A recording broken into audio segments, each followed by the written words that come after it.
E aqui estamos para mais um programa, O Livro dos Espíritos em Nossa Vida. Eu sou Ricardo Honório e comigo, mais uma vez, o nosso amigo Alcir Almeida. E hoje nós vamos falar sobre a necessidade do repouso no trabalho. Só um minuto. Começa agora o programa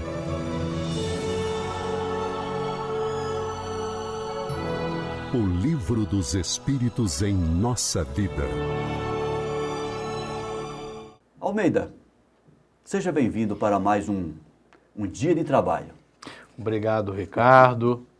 Hoje não é dia de trabalho, não. Hoje é dia de repouso, né? Mas sejam todos bem-vindos. Abração para todo mundo aí que está nos acompanhando pelas mídias sociais da comunhão.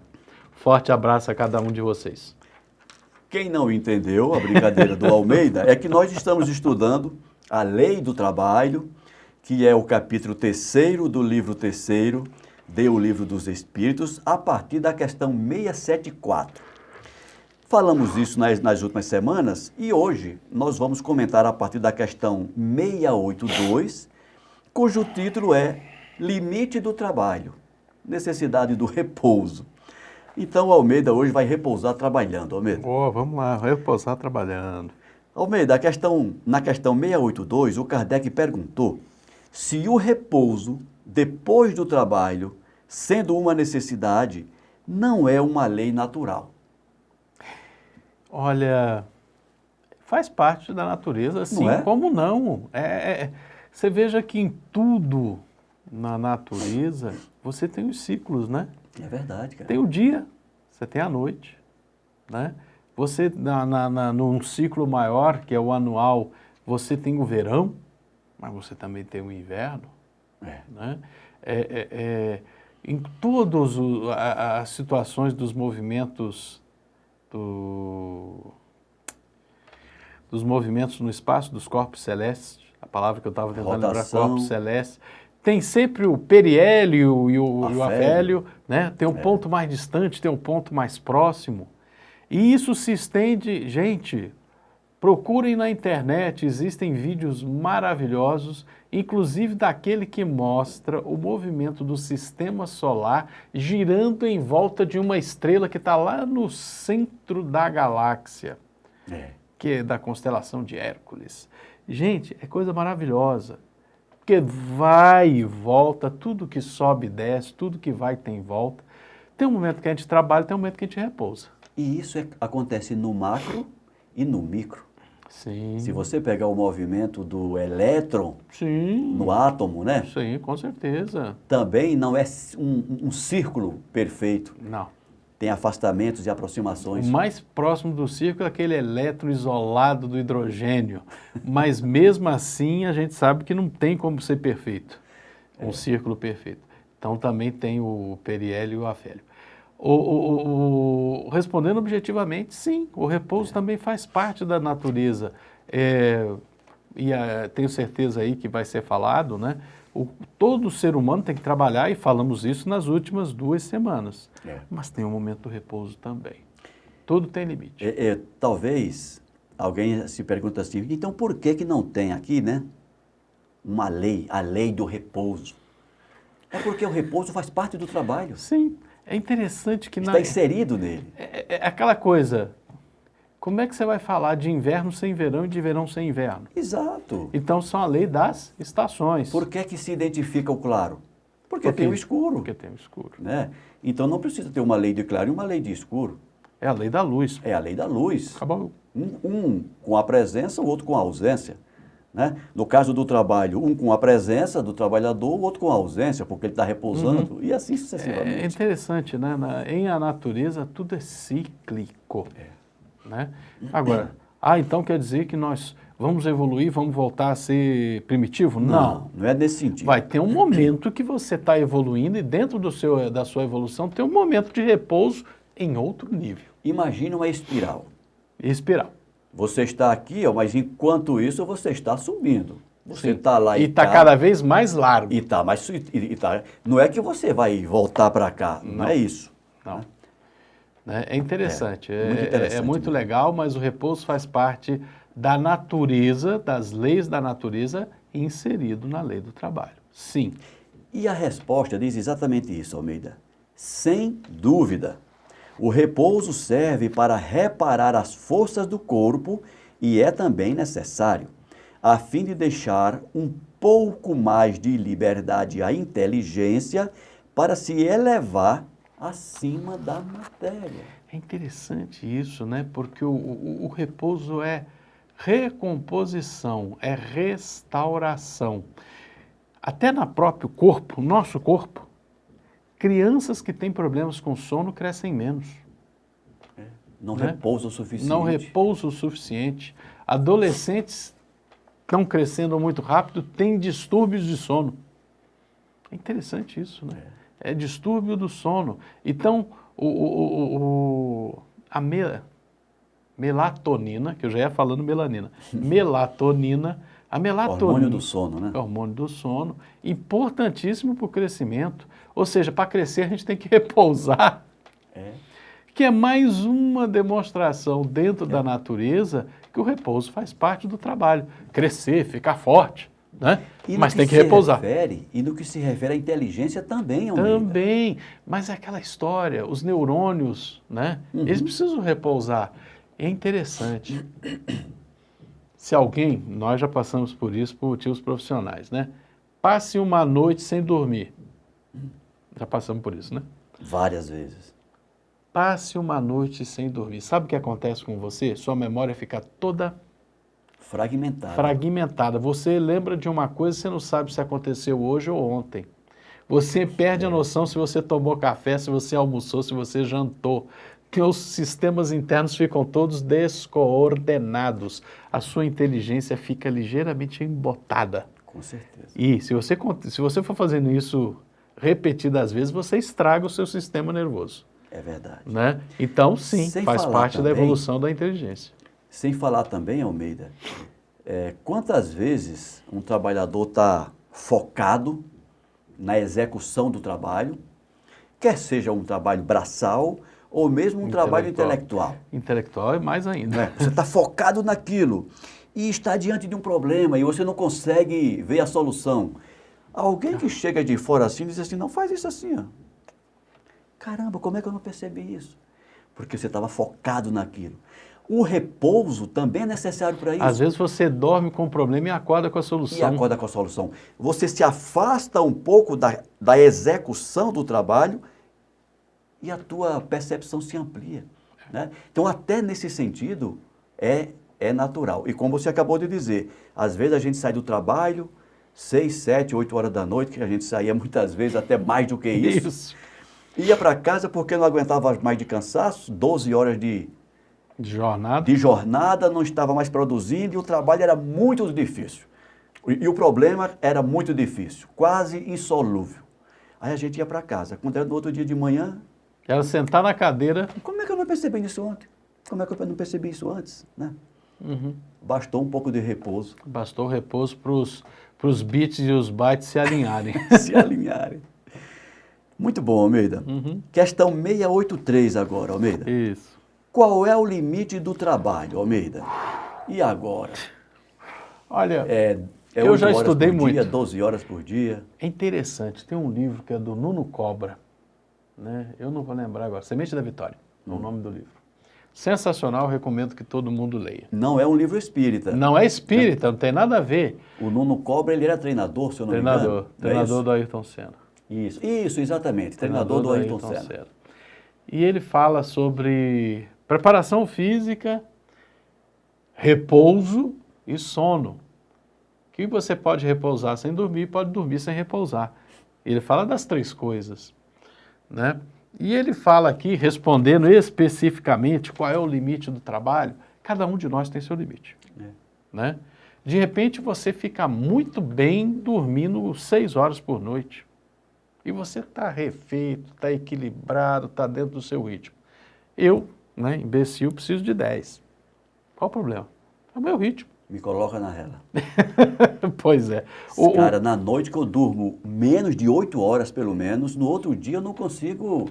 concatenar as coisas, né? Não consigo escrever uma frase, cara, parece que está faltando alguma coisa. Pois é. Então a gente tem que perceber isso, esse é o limite. Quanto que eu vou descansar? Quanto que eu vou dormir?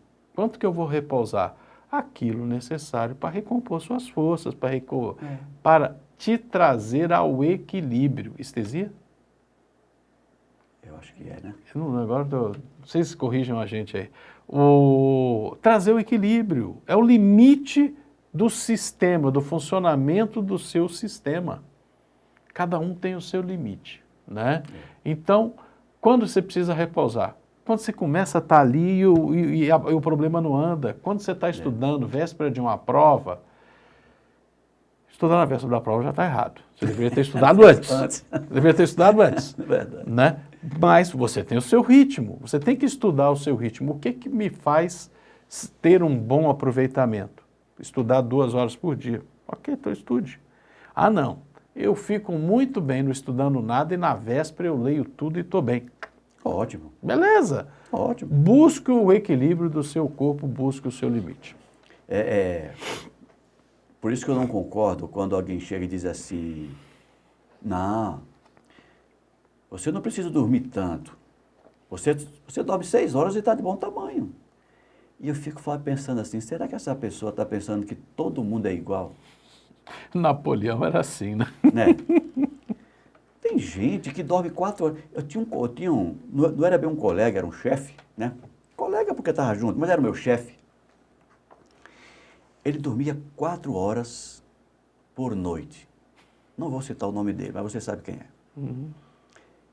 Eu chegava no trabalho às 9, ainda meio sonolento.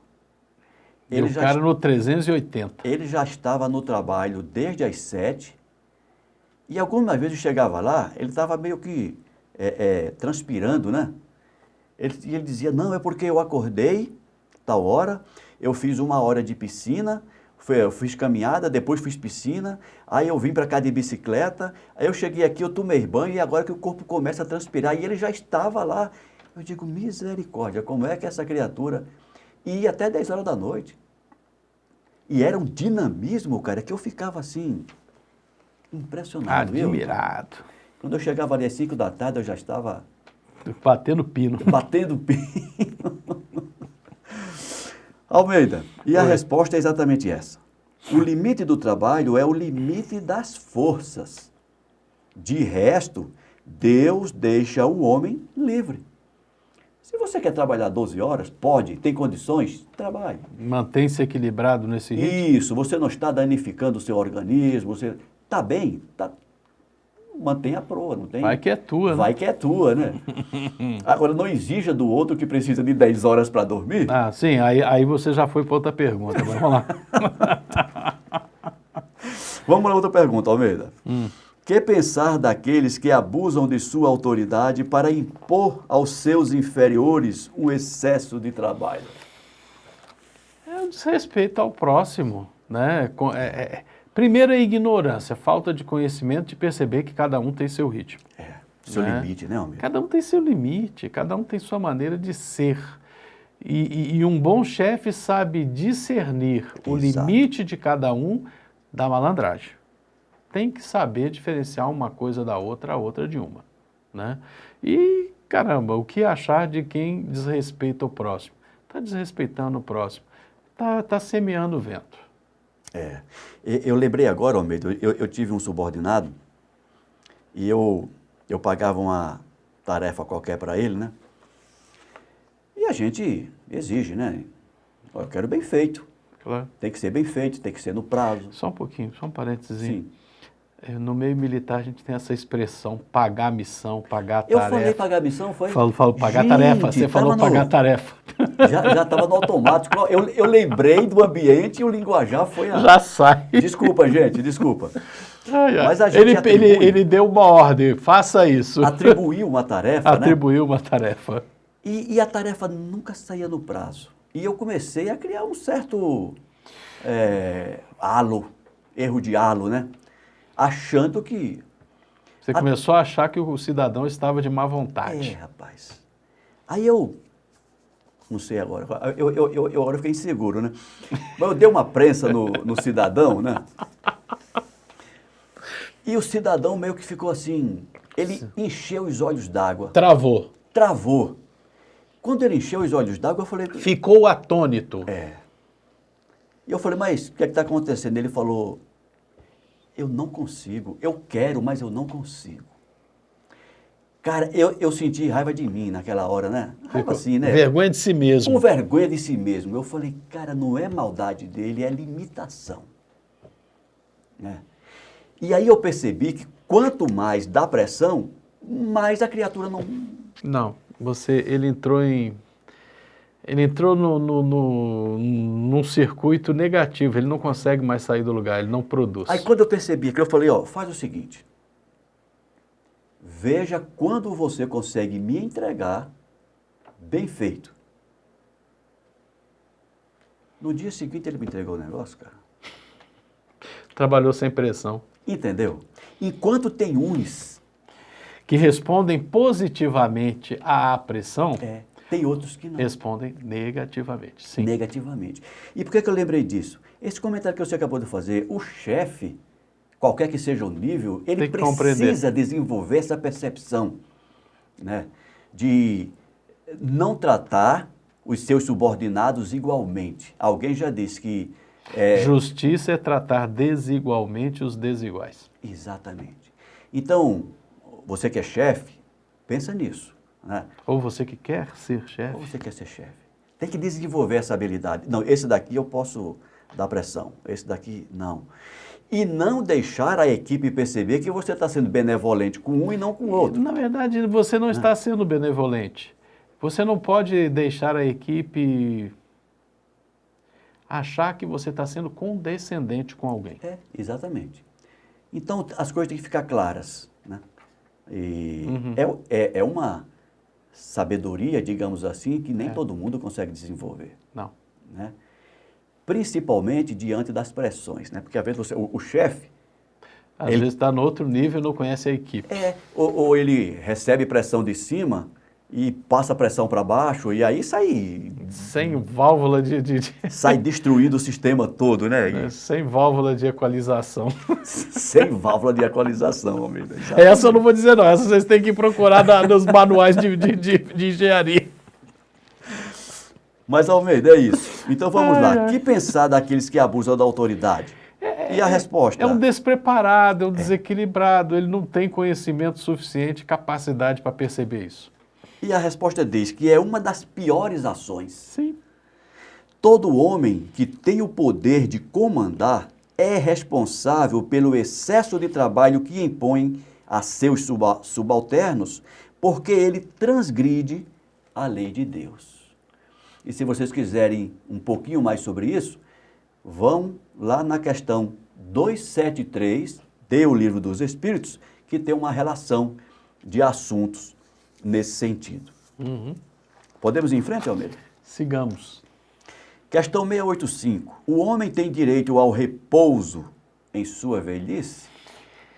Olha, se é uma marca do processo civilizatório positiva, uma marca positiva, é o reconhecimento que os idosos precisam descansar mais. Sim. Então vamos para a resposta aí. E ainda tem um comentário, Almeida. Sim, olha, é por isso que eu estou te dando tempo. Agora que está certo, bem lembrado, Almeida. Resposta, sim. Ele não está obrigado, senão segundo suas forças.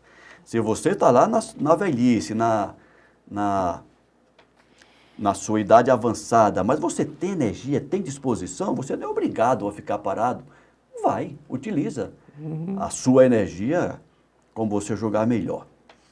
E uma subpergunta. Essa é demais. Mas que recurso tem o velho necessitado de trabalhar para viver e que não o pode? Repetindo a pergunta, a resposta anterior. É uma felicidade, nós sabemos que nós estamos no caminho de construir uma sociedade que reconheça as diferenças individuais. Né? Tirando a malandragem, de maneira que nós sejamos cada vez mais capazes de receber de cada um de acordo com as suas possibilidades, mas provê-lo de acordo com suas necessidades. Cada vez mais nós precisamos saber que o importante é dar igualdade de oportunidade, reconhecer o mérito e pessoas idosas, pessoas deficientes, pessoas que têm dificuldades intrínsecas, possam ser úteis, possam ser produtivas, terem o suficiente para viver dignamente. Ainda não chegamos a essa solução, mas nós precisamos caminhar nessa direção. Precisamos trabalhar nesse sentido, né, Almeida? Precisamos construir soluções. E a resposta diz: o forte deve trabalhar pelo fraco. Na falta da família, a sociedade deve tomar-lhe o lugar. É a lei de caridade. Sim. E aqui vem o comentário do Kardec.